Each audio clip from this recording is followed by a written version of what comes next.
This next lab, we're going to talk about the musculoskeletal systems with a demonstration of dissecting a chicken wing.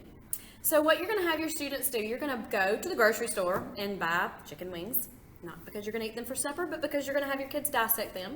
And I have written out just directions for you to give them and a chart for them to fill out that you're all going to have access to on your flash drive.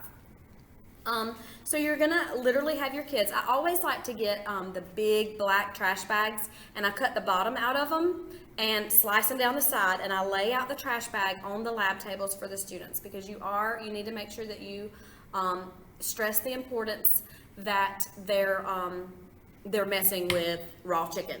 And so you're going to make sure you have gloves, make sure they're latex free for those who are allergic, and they will need to wear their goggles, all full safety precautions. And they are going to go through step by step, and I don't let my students use like scalpels. I'm not sure what your regulations are at your school, so whatever is best for your students. But I usually let my students use, I have a set of like really old scissors that I'll let them use sometimes, depending on the group of kids that I have. Sometimes I just give them like toothpicks.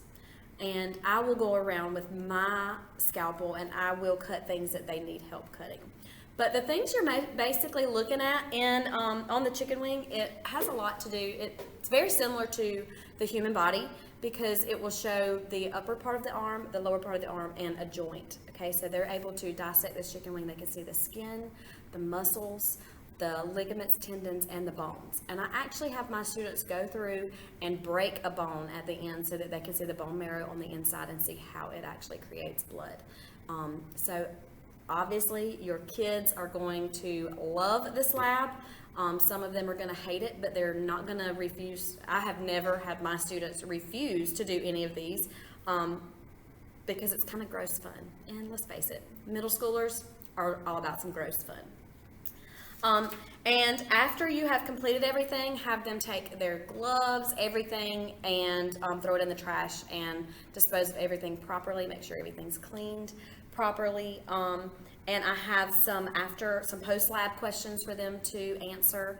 You can even, I have done it where I've lay out pieces and like take pictures for them to remember, depending on what you may have at your school. So I hope that you will do this lab with your students, and remember, it ain't nothing but a chicken wing.